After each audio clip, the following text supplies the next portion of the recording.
ഇപ്പോൾ വരുന്ന മറ്റൊരു പ്രധാന റിപ്പോർട്ട്. സംസ്ഥാന സർക്കാരിനെതിരെ CPM എറണാകുളം ജില്ലാ കമ്മിറ്റി യോഗത്തിൽ വിമർശനം. സർക്കാരിനെതിരായ വികാരം തെരഞ്ഞെടുപ്പിൽ പ്രതിഫലിച്ചു. ക്ഷേമ പെൻഷനുകൾ ഉൾപ്പെടെ കൃത്യസമയത്ത് നൽകാതിരുന്നത് തിരിച്ചടിയായി.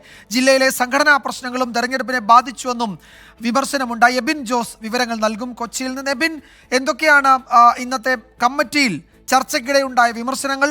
നേരത്തെ CPI പല ജില്ലകളിലും അവരുടെ ജില്ലാ നേതൃയോഗങ്ങളിലൊക്കെ ഉണ്ടായ വിമർശനം, ജില്ലാ എക്സിക്യൂട്ടീവിലൊക്കെ ഉണ്ടായ വിമർശനം നമ്മൾ കണ്ടതാണ്. CPIM-ന്റെ ഒരു പ്രധാനപ്പെട്ട ജില്ലാ കമ്മിറ്റിയിൽ അതിന് സമാനമായ വിമർശനം ഉണ്ടാകുന്നു. സർക്കാരിനെതിരായ ജനവികാരം അത് തെരഞ്ഞെടുപ്പിൽ പ്രതിഫലിച്ചു എന്ന് CPM-ന്റെ എറണാകുളം ജില്ലാ കമ്മിറ്റി തന്നെ വിലയിരുത്തുന്നു. എന്തൊക്കെയാണ് വിശദാംശങ്ങൾ? വിജയകുമാർ, തീർച്ചയായും ആ രീതിയിൽ തന്നെയാണ്. CPM-ന്റെ ജില്ലാ കമ്മിറ്റിയിലാണ് ഇത്തരത്തിൽ തെരഞ്ഞെടുപ്പ് തോൽവിയെ സംബന്ധിച്ചുള്ള വിമർശനങ്ങൾ ഉയർന്നത്.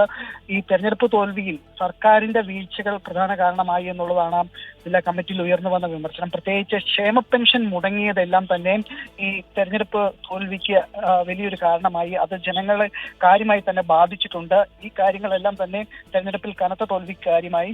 പ്രത്യേകിച്ച് എറണാകുളം ജില്ലയെ സംബന്ധിച്ചിടത്തോളം UDF സ്ഥാനാർത്ഥിയുടെ ഭൂരിപക്ഷത്തിനൊപ്പം പോലും വോട്ട് നേടാൻ LDF സ്ഥാനാർത്ഥി കഴിഞ്ഞില്ല. ഇതെല്ലാം തന്നെയാണ് രൂക്ഷമായ വിമർശനം ജില്ലാ കമ്മിറ്റിയിൽ ഉയർന്നു വരാൻ കാരണം. പ്രത്യേകിച്ച് സർക്കാരിന്റെ തലത്തിലുണ്ടായ പലതരത്തിലുള്ള വീഴ്ചകൾ, സഹകരണ ബാങ്കുമായി ബന്ധപ്പെട്ടുണ്ടായ അഴിമതിയും അതുപോലെ തന്നെ ഈ തെരഞ്ഞെടുപ്പിന്റെ ഘട്ടത്തിൽ ക്ഷേമ പെൻഷൻ ഉൾപ്പെടെ മുടങ്ങിയതും എല്ലാം വിമർശനമായി ഉയർന്നു വന്നു. വിജയകുമാർ. സംസ്ഥാന സർക്കാരിനെതിരെ CPM എറണാകുളം ജില്ലാ കമ്മിറ്റി യോഗത്തിലാണ് വലിയ വിമർശനം ഉണ്ടായത്. സർക്കാരിനെതിരായ വികാരം തെരഞ്ഞെടുപ്പിൽ പ്രതിഫലിച്ചു. അതിന് കാരണമായി പറയുന്നത് ക്ഷേമ പെൻഷനുകൾ ഉൾപ്പെടെ കൃത്യസമയത്ത് നൽകാതിരുന്നത് തിരിച്ചടിയായി. സഹകരണ ബാങ്കുകളുമായി ബന്ധപ്പെട്ട ആരോപണങ്ങൾ, ഒപ്പം എറണാകുളം ജില്ലയുടെ മാത്രം പ്രശ്നം പരിശോധിച്ചാൽ സംഘടനാ പ്രശ്നങ്ങളും അതും തെരഞ്ഞെടുപ്പിനെ ബാധിച്ചു എന്ന വിമർശനം ആണ് ഉയർന്നത്. എബിൻ ജോസ് ആണ് വിവരങ്ങൾ നൽകിയത്.